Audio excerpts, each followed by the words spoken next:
Olá! Já imaginou se Jesus pessoalmente, fisicamente estivesse aqui hoje? Se Jesus vivesse aqui nos nossos dias, o que você pediria que ele fizesse? Eu pediria que ele fizesse muitos milagres, para que todos pudessem ver o seu poder, para que todos pudessem saber quem ele é. Será que os milagres são suficientes para converter corações, para transformar vidas? Será que apenas os milagres podem converter pessoas? Será que apenas ver os milagres de Jesus seria suficiente para que o mundo todo reconhecesse quem ele é, se curvasse, se rendesse a seu poder e o adorasse? A nossa leitura de hoje nos ajudará a entender um pouco melhor isso. Será que os milagres convertem? Será que é suficiente ver um milagre? Será que o que o mundo precisa hoje é de milagre, de poder? Embora desejemos sempre ver o poder de Deus, desejemos sempre que os milagres aconteçam, principalmente quando precisamos de um milagre, parece que eles não são a ferramenta principal da revelação de Deus. Parece que eles não são tudo o que nós precisamos. Espero que a leitura de hoje nos ajude a entender um pouco melhor isso. Então vamos lá? Vem comigo, vamos ler a Bíblia juntos. Evangelho de Nosso Senhor Jesus Cristo, escrito por João, capítulo 11, a partir do versículo 47. Então, os principais sacerdotes e os fariseus convocaram o sinédrio e disseram: "Que estamos fazendo, uma vez que este homem opera muitos sinais? Se o deixarmos assim, todos crerão nele. Depois virão os romanos e tomarão não só o nosso lugar, mas a própria nação." Caifás, porém, um dentre eles, sumo sacerdote naquele ano, advertiu-os dizendo: "Vós nada sabeis, nem considerais que vos convém que morra um só homem pelo povo, e que não venha a perecer toda a nação."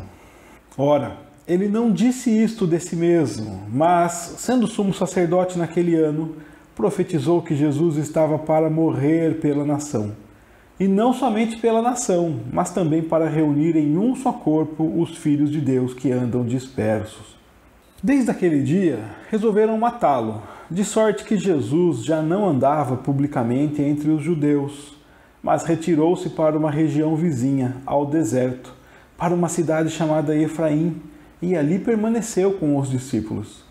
Estava próxima a Páscoa dos judeus, e muitos naquela região subiram para Jerusalém antes da Páscoa para se purificarem.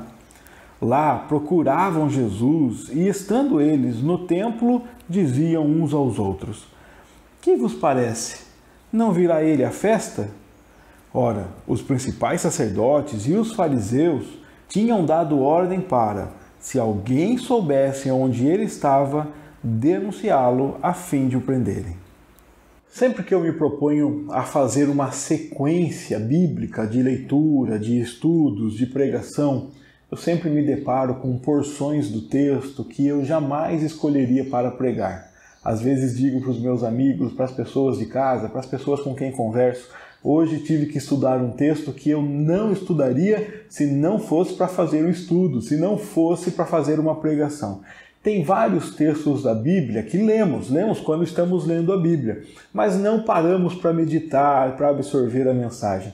Essa porção que lemos hoje é uma dessas. Se eu tivesse que fazer uma mensagem, eu jamais escolheria esse texto. É muito mais gostoso pegar os textos onde Jesus está realizando os milagres, pegar os textos onde Jesus está fazendo grandes discursos e revelando quem ele é, mostrando o seu poder, falando sobre o reino de Deus, falando sobre os filhos, falando sobre a proteção que ele dá, falando sobre como ele nos chama, como ele nos convence, ouvindo seus ensinamentos. Esses textos são muito mais gostosos de ler, de estudar e de pregar.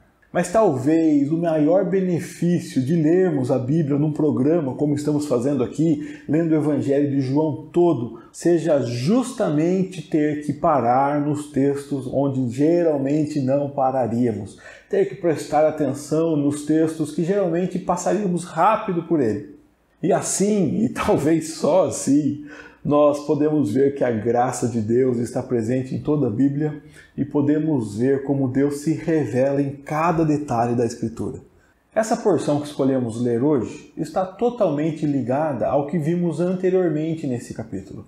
Tanto é que ela começa dizendo então. Se aparece por primeiro um então, ele está se referindo ao que aconteceu antes. E o que aconteceu antes? Aconteceu que Jesus ressuscitou a Lázaro e várias pessoas viram. Lembra que João nos contou que Betânia estava a apenas 3 quilômetros de Jerusalém e por isso vários judeus tinham subido lá até Betânia para apoiar as irmãs, pelo falecimento de Lázaro. Então tinha um grande número de judeus lá. Os judeus observavam o que Jesus estava fazendo. Desde o início, desde que Jesus chegou, alguns o criticaram, dizendo: olha, ele dá vista aos cegos, ele não podia fazer com que Lázaro não morresse. E é com esse público de judeus, das irmãs de Lázaro, com o povo da vila e os visitantes, que Jesus opera o milagre da ressurreição. O texto que nós lemos anteriormente, até o versículo 46, nos disse que muitos creram em Jesus. Porém, alguns, vendo Lázaro ressuscitar, saíram de lá para contar para os judeus em Jerusalém, para contar para os fariseus, para os sacerdotes, o que é que Jesus estava fazendo. É assim que terminou o texto anterior. Alguns creram nele e outros foram ter com os fariseus para contar o que Jesus estava fazendo. Assim, o texto abaixo começa com um então, quer dizer, por causa disso aqui, porque os fariseus ficaram sabendo do que Jesus estava fazendo lá, e então os principais sacerdotes e os fariseus convocaram o sinédrio. Eles receberam a notícia de que Jesus estava fazendo milagres, já tinham visto Jesus fazer milagres ali em Jerusalém, agora ouvem que Jesus ressuscitou um morto de 4 dias. Então eles chamam o sinédrio para uma reunião, eles têm que pensar: o que faremos? O que Jesus está fazendo está se tornando cada vez mais sério. Jesus tem chamado cada vez mais a atenção.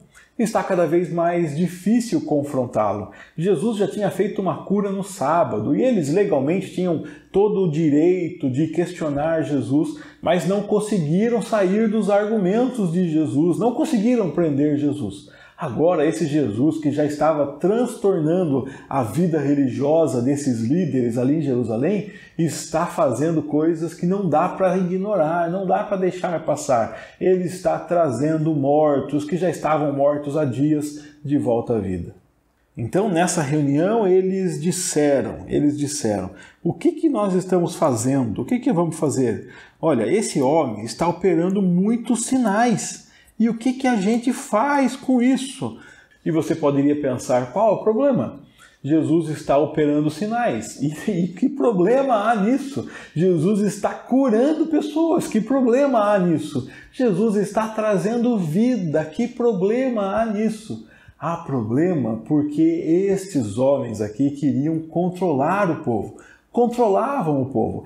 Eles tinham uma administração religiosa fortemente atrelada a uma administração política. E eles mantinham a paz na região, mantinham o controle para que Roma não viesse e não intervisse. E a preocupação deles é, se Jesus continua fazendo esses sinais e as pessoas começam a seguir Jesus, deixam de nos seguir e nós perderemos o controle e isso será um problema.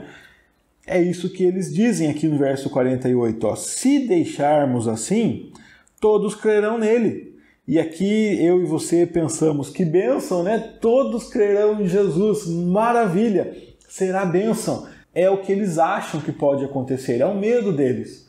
Mas nós já vimos nos versículos anteriores que mesmo ressuscitando Lázaro, alguns creem, outros não creem.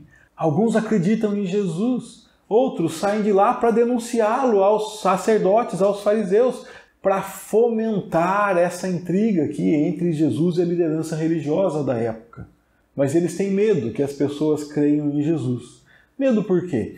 O medo deles é que os romanos virão e tomarão não só o nosso lugar, mas tomarão a nação. Então eles perderão poder, eles perderão controle, eles perderão o status. Eles podem vir a perder dinheiro, afinal de contas, Jesus é aquele que já entrou no templo e parou com todo o comércio que estava acontecendo lá. Eles podem perder o controle político. Esses homens se voltarão contra todos para manter a sua ganância, para manter os seus benefícios. Isso parece para você uma notícia estranha ou você já ouviu falar de pessoas que fazem coisas lícitas e ilícitas em nome da própria ganância, em nome de manter o poder, em nome de manter o status, em nome de manter o controle? Em nome do próprio benefício. Nós vemos todos os dias notícias de corrupções, notícias de pessoas que morrem por causa da corrupção política, notícias de pessoas que estão na miséria porque outros querem ganhar muito, notícia de líderes que olham para si mesmo e arrancam o couro, a gordura dos outros para benefício próprio. Infelizmente, a corrupção humana causa muitas desgraças e em nome da ganância, o homem é capaz de se levantar contra tudo e contra todos. Esses homens aqui têm certeza, esses líderes aqui têm certeza de que o que Jesus está fazendo é algo notável, é algo da parte de Deus, é algo que não pode ser normal, é sobrenatural. Mas eles se voltam contra Jesus, se voltam contra a vontade de Deus, porque a vontade de Deus está indo contra os planos pessoais deles. A riqueza deles, o poder deles está em risco. E para manter o status, a riqueza, o poder, o controle, eles têm que elaborar um plano para parar esse avanço de Jesus, um plano para impedir com que as pessoas creiam em Jesus. Então, diante desse temor deles aqui de perderem o controle, o sumo sacerdote Caifás, que era um deles, dos líderes, e naquele ano ele era sumo sacerdote, ele fala para todo mundo: olha, vocês não sabem de nada, fica tranquilo.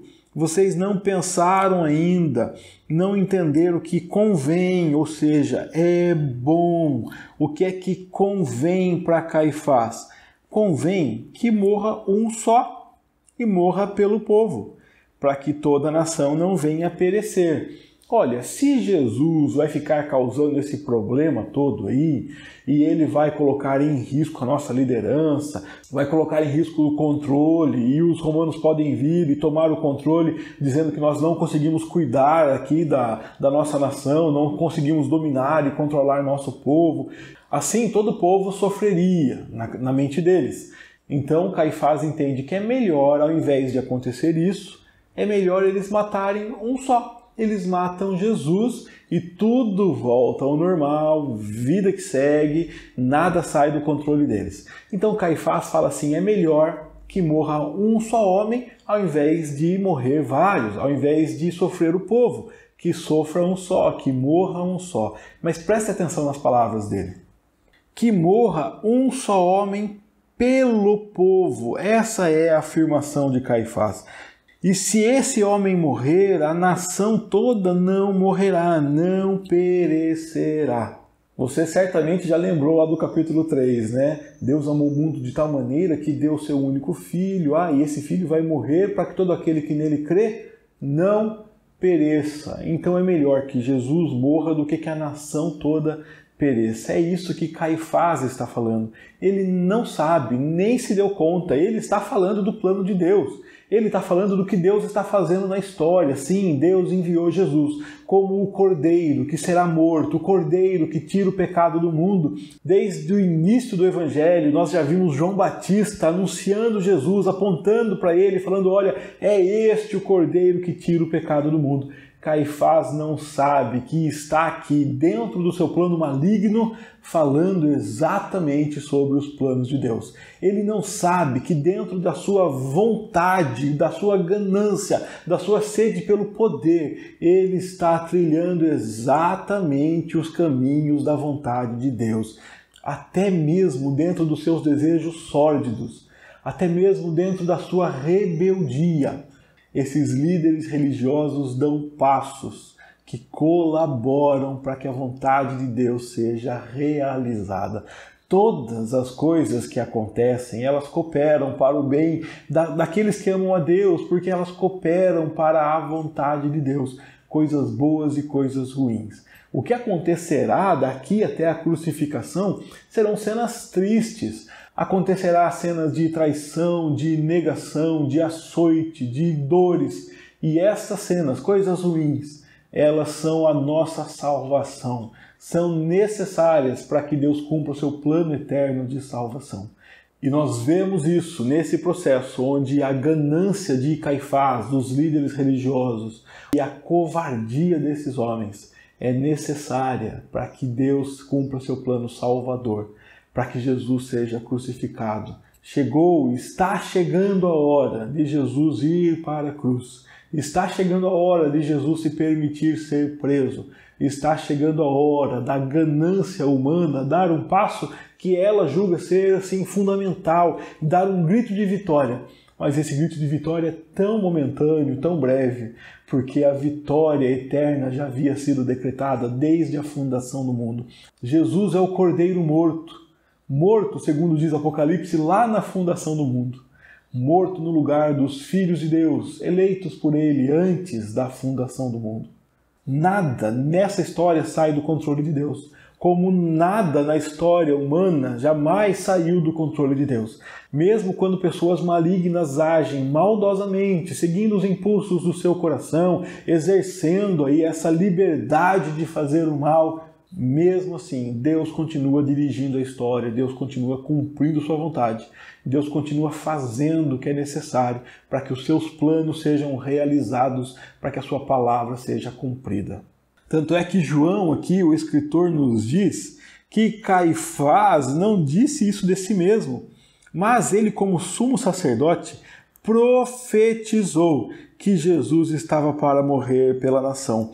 E não somente pela nação, mas também para reunir em um só corpo os filhos de Deus. Todos os filhos de Deus serão reunidos em um só corpo através da morte de Jesus. Jesus morria não só por aquela nação, não somente por aquela nação, mas morria por todos os filhos de Deus. Os filhos de Deus que estavam lá, os filhos de Deus que ainda não estavam lá, os filhos de Deus que estavam dispersos. Ele já disse no capítulo anterior que ele tinha ovelhas, não daquele aprisco, de outro aprisco, que ele reuniria todas. Pois bem, o Evangelho de Cristo não se limita a judeus, a gregos, a homens, a mulheres, a senhores, a servos. O Evangelho salvador, é o Evangelho que nos alcança, é o Evangelho que transforma a vida de todos os filhos e filhas de Deus, que vivifica corações petrificados, que tira coração de pedra, que põe coração de carne. É o Evangelho transformador, que nos faz novas criaturas. Esse Evangelho alcança todos os filhos de Deus e usa como ferramenta coisas que não imaginamos. Você percebeu o que esse texto nos diz sobre Caifás, o sumo sacerdote? Quem é Caifás? Como ele é apresentado? Ele é apresentado como alguém preocupado com o próprio umbigo, com sua ganância. Ele está ali liderando um grupo e tramando prender Jesus. Ele é a pessoa que dá a ideia de matar Jesus. Vamos resolver esse problema. Vamos matar Jesus e acabou o problema. O que é que João nos diz? João nos diz que esse homem pecador, esse homem maligno, maldoso, traiçoeiro, esse homem está profetizando. Olha que loucura isso! Alguém que não está preocupado com a vontade de Deus, que não está lutando para ter uma vida de santidade, para buscar conhecer e exercer a vontade de Deus, mesmo assim é um líder que Deus usa e que profetiza até sem querer. Inicialmente esse trecho parece muito estranho para mim, mas daí eu me lembro que quantas vezes ouvimos líderes religiosos pregarem, fomos edificados pela mensagem deles, aprendemos mais sobre a Bíblia, aprendemos mais sobre quem é Deus. Aí, anos depois, acontece de descobrirmos que esses líderes estavam em pecados, que mantinham casos extraconjugais ou que estavam envolvidos em corrupções, em escândalos e faziam isso há anos. E aí, por um grande período, nós olhamos e falamos, poxa, esse homem aqui, eu aprendi com ele, eu ouvi a palavra de Deus com ele, ele abençoou minha vida, eu fui edificado pela vida e pelo ministério dele, e ele estava em pecado. Quantas vezes essa história já aconteceu? Eu já fiquei pensativo muitas vezes sobre isso. Será que isso está dizendo que eu posso viver uma vida toda depravada, toda largada, e Deus continuará abençoando o seu povo? É isso que Deus quer? Não, não é isso que o texto está dizendo, não é isso que essas histórias nos contam. Essas histórias não dizem para os líderes viverem a vida longe da vontade de Deus, não. Deus nos chamou para andar perto dele, Deus nos chamou para viver uma vida de relacionamento com ele. Mas mesmo quando os líderes falham, mesmo quando os pregadores são insuficientes, mesmo quando eles estão levando sua vida devocional, religiosa, com desleixo, mesmo assim, a palavra de Deus é poderosa para transformar vidas. Deus age através da sua palavra e Deus age apesar dos líderes, apesar dos pastores, apesar da liderança, Deus continua agindo. Deus opera maravilhas através da sua palavra. A palavra de Deus é o que transforma vidas. A palavra de Deus é que revela quem Ele é. Embora nós busquemos sempre milagres, poder, manifestações sobrenaturais, nós estamos vendo aqui pessoas que viram milagres, poder, a maior manifestação sobrenatural já vista sobre a terra, né? De alguém ressuscitar depois de vários dias. É impossível replicar, não existe história comparável, mas mesmo assim, muitas pessoas viram aquilo e saíram de lá para criticar Jesus, para entregar Jesus. Saíram de lá descrentes, saíram de lá causando problemas para o reino de Deus. Os milagres não deram contas de converter corações. E agora que nós vemos uma pessoa de coração que não é convertido, um líder que não está preocupado com o reino, mas ele ocupa uma posição que está ligada à vontade de Deus, está ligada às ordens de Deus. Foi Deus quem determinou que houvesse sacerdote, sumo sacerdote. E Deus usa líderes, por mais imperfeitos que eles sejam. E esse homem está sendo usado para profetizar que Jesus Cristo precisaria morrer, sim, e que ele morreria através das ações de pessoas malignas como Caifás, mas ele morreria para a salvação, não apenas daquele povo, mas para a salvação de muitos, para a salvação de todos os filhos e filhas de Deus. E assim mesmo através de pessoas que querem matar Jesus, pessoas que querem perseguir, pessoas que querem impedir o avanço do seu reino, Deus continua se revelando e fazendo o que é necessário para que seu reino cresça, seja divulgado, para que a sua vontade seja cumprida, para que os seus propósitos sejam realizados. Jesus Cristo morrerá para salvar muitos. Caifás não sabe disso, mas está falando o que é a vontade de Deus, mesmo quando ele luta para se afastar da vontade de Deus. Então, desde aquele dia que Caifás falou isso, eles resolveram matar Jesus. Então Jesus já não andava publicamente entre os judeus e Jesus retirou-se para uma região vizinha. Jesus foi para o deserto, para a cidade de Efraim, e ali permaneceu por um tempo com seus discípulos. Pouco depois, já perto da Páscoa, as pessoas da região iam para Jerusalém e foram antes da Páscoa para um ritual de purificação. Quando chegaram lá, as pessoas procuravam Jesus. As pessoas iam no templo onde Jesus ia geralmente ensinar. Lá no templo elas diziam uns aos outros: "O que você acha? O que vos parece? Será que Jesus não virá à festa?" E os principais sacerdotes, decididos a matar Jesus, é o que vimos anteriormente, eles já tinham dado ordem para o povo. Se alguém soubesse onde Jesus estava, era para denunciar. E assim que eles recebessem a denúncia, eles o prenderiam.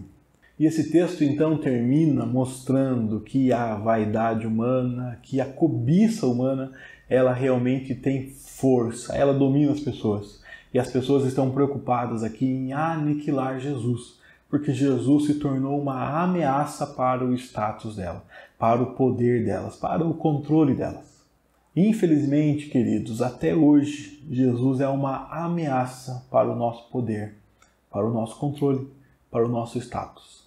Perceba como não dá nem para orar a oração do Pai Nosso se você desejar reinar sobre tudo, se você desejar controlar tudo. Não dá para dizer para Deus que o reino dele venha sobre você, que ele seja seu rei. E Jesus se apresenta a nós como nosso rei, como nosso Senhor. Jesus se apresenta a nós como alguém que se curva à vontade do Pai. Então, se Ele cumpre a vontade do Pai, nós somos chamados a cumprir também. Nós somos chamados para nos rendermos diante dele. Eu sempre fico pensando como o chamado ao Evangelho é um chamado que é contrário ao nosso impulso. É um chamado que é realmente inexplicável, é milagroso. Só pelo milagre, pela ação de Deus, alguém pode se render a Cristo. Se render a Cristo, se render ao Evangelho, é assumir a sua incapacidade. É você dizer, olha, eu não sou capaz de me salvar. Não adianta eu ficar investindo aqui meu tempo, meu esforço, tentando ser alguém bom a ponto de merecer salvação. Eu não consigo nessa vida. Se tivesse 10 vidas, eu não conseguiria, porque eu não sou bom o suficiente. Eu sou falho, eu sou pecador. E assim, reconhecendo que é falho e pecador, render-se a Cristo e dizer, eu preciso que Jesus ponha em mim a justiça dele, porque a minha justiça é insuficiente para a salvação. Render-se ao Evangelho é ser convencido da sua situação de pecado, é ser convencido da justiça e do juízo de Deus, que deveria aniquilar com a nossa vida, e então agradecer a Deus, porque o juízo que era sobre a minha vida, que era para me aniquilar, foi depositado sobre Jesus. E a justiça de Cristo, que ressalta aqui na cruz, que ressalta na ressurreição, Ele é o justo, sim. A justiça daquele cordeiro mudo que foi crucificado sem merecer é colocada sobre a minha vida e sobre a sua vida. A notícia do Evangelho nada tem a ver com o meu ego, com o meu orgulho, com a minha vaidade, nem com as minhas vontades. Porque quando penso nas satisfações dessa vida e como quero garantir a minha segurança aqui, a notícia do Evangelho diz que a minha segurança está garantida, mas ela não é para agora, ela é para a vida eterna e é para sempre. Eu estou salvo com Cristo e o que eu ganhei é tão valioso que as coisas desse mundo, as seguranças desse mundo perdem o brilho, perdem o valor. Porque eu fui salvo por Cristo. Cristo morreu por mim, como Caifás profetizou aqui, para que eu não morresse. Eu, uma ovelha de fora, fui chamada ao aprisco. Eu, um filho disperso, fui chamado para casa. E posso olhar para Deus e chamá-lo de Pai, sabendo que Jesus me fez irmão dele, através do sacrifício dele na cruz. Queridos, eu posso ver milagres, você pode ver milagres. Esses milagres podem nos apontar para o poder de Deus, ou para outros esses milagres podem não dizer nada e as pessoas acharem que é uma coisa corriqueira, que é um truque. A Bíblia já nos disse, lembra no episódio de Lázaro, lá o rico e Lázaro? O rico pede para que Deus mande pessoas falar com os parentes dele. E Deus fala para ele, não adianta vir pessoas dos mortos falar com seus parentes. Não adianta os seus parentes verem milagres.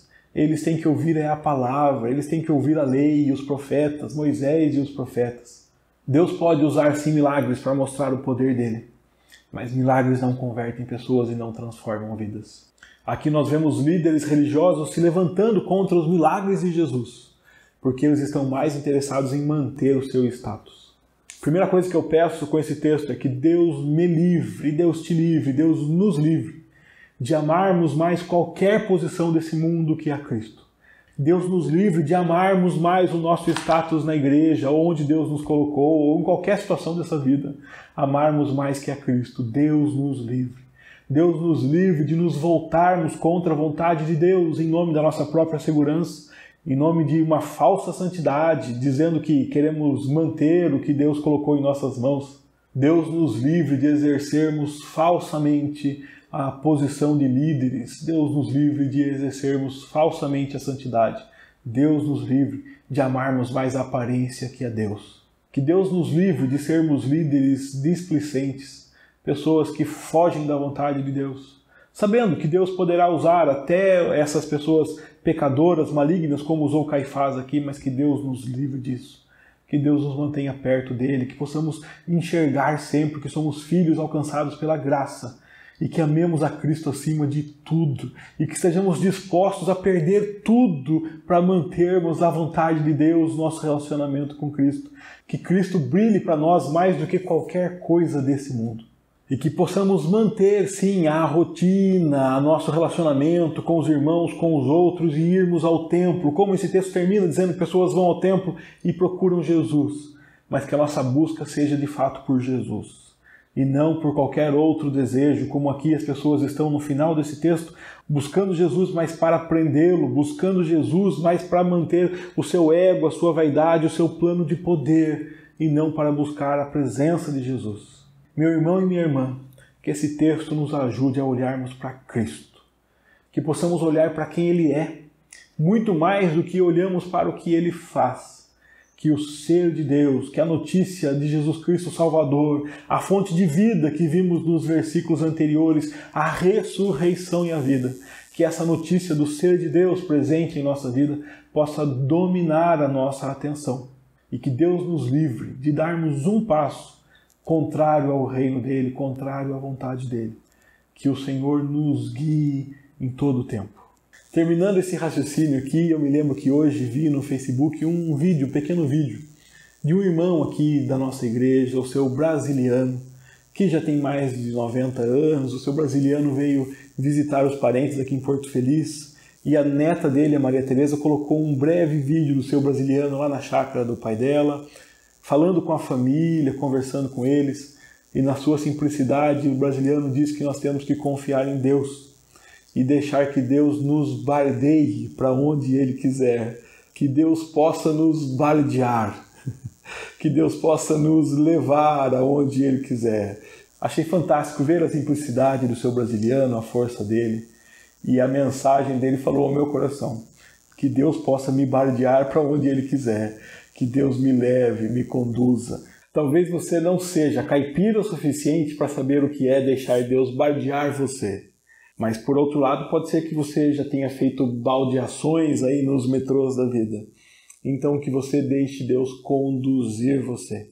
É muito melhor ser conduzido por Deus do que ser conduzido pela própria vontade.